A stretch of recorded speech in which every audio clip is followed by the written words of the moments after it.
You know how to walk with someone through grief or illness. But what if someone in your church has been sexually assaulted, or survived a harrowing car accident, or is struggling with flashbacks from combat? Trauma is a different kind of suffering. It wounds people in ways that change how they respond, what they need, and how we're called to minister. In our last video, we introduced the 3 E's of trauma: event, experience, and effect. Today, we're returning to those 3 E's to explore them more fully and to see why understanding them isn't just theory.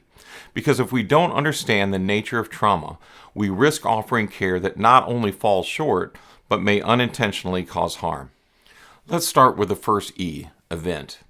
How we show up in the immediate aftermath of a traumatic event can either help reduce trauma's impact or unintentionally make it worse. A traumatic event is any incident that overwhelms a person's ability to cope because it feels threatening, harmful, or outside their control. This could be a violent attack or a sexual assault, an accident, a natural disaster, or any situation where a person's life or safety feels at risk. And because trauma is different than loss or other kinds of suffering, that means that instead of focusing primarily on comfort, companionship, and space to grieve, the immediate priority with a trauma survivor is helping reestablish calm, stability, and trust. So what does that response look like in practice? It means staying calm and present instead of trying to fix or explain. It means listening without pressing for details. It means saying things like, "I'm so sorry this happened to you. You're not alone. I'm here." It means creating a calm, safe space where the person feels supported and not rushed.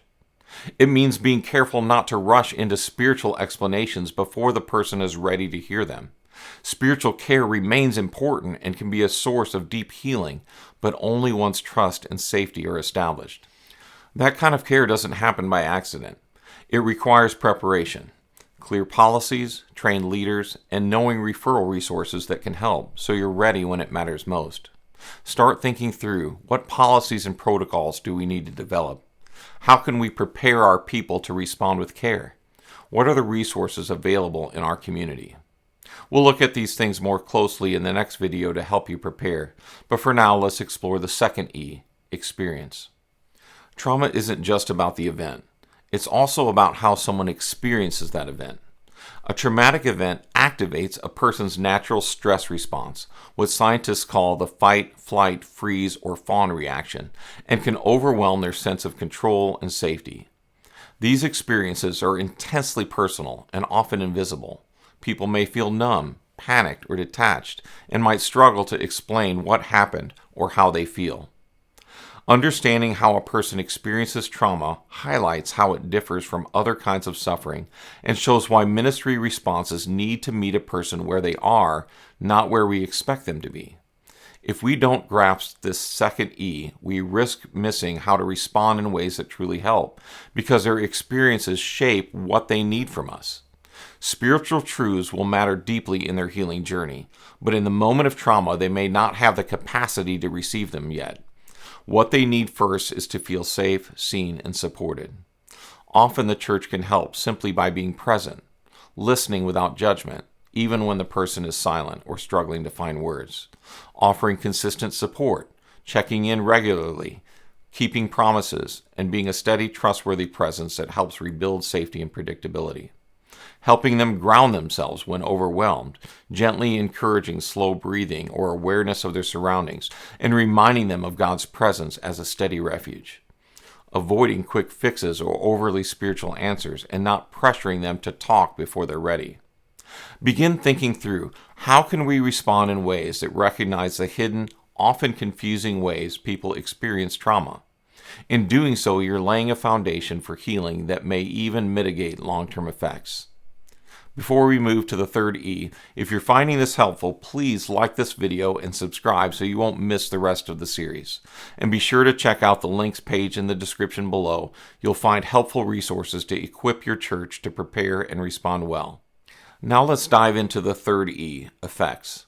Trauma often has long-term effects that shape a person's whole life.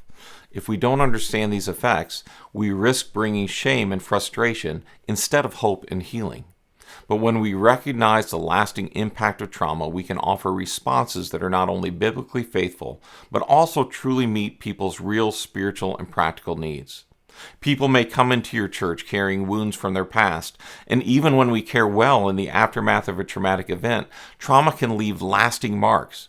These effects can ripple through every part of a person's life, physically, emotionally, mentally, behaviorally, relationally, and even spiritually. These effects aren't just in their head. Many trauma responses are involuntary physiological reactions deeply wired in the nervous system that can persist long after the original event. Because of this, rushing survivors into spiritual growth, correction, or theological explanations before they're ready can sometimes do more harm than good. Now, that doesn't mean we withhold the gospel or delay introducing Jesus. Far from it. The good news of Jesus is essential to true healing. We share that Jesus bore our sin on the cross, that he rose again, defeating death and shame, and that he offers new life through relationship with him. Effective ministry recognizes that for survivors of trauma, spiritual growth and healing go hand in hand. As ministers of Christ, our role is to tend wounds gently and patiently, allowing God's healing to unfold in his timing. That means creating a safe, stable environment where the person feels grounded and unpressured. Being patient and available over the long haul, recognizing healing is a slow, non-linear journey. Listening deeply and without judgment, even when healing feels messy or confusing. And relying on the Holy Spirit to guide your care. By focusing on safety, presence, and trust, you can help build a foundation of lasting healing and spiritual growth. In the coming weeks, I'll be sharing a practical series focused especially on how churches can respond right after a traumatic event. That's the event and experience parts. We'll look more closely at what to do in these crucial first moments to create safety, compassion, and care. Later, we'll go deeper into the effects, the long-term impact of trauma, and how churches can walk alongside survivors toward healing and restoration. So if you're a pastor, a ministry leader, or a volunteer who wants to be equipped to care wisely and compassionately, follow this series and join the conversation. And if you want to go deeper, check out the links page in the description. You'll find helpful resources there, including a safety plan template and details about our trauma-informed ministry course. Thanks for watching.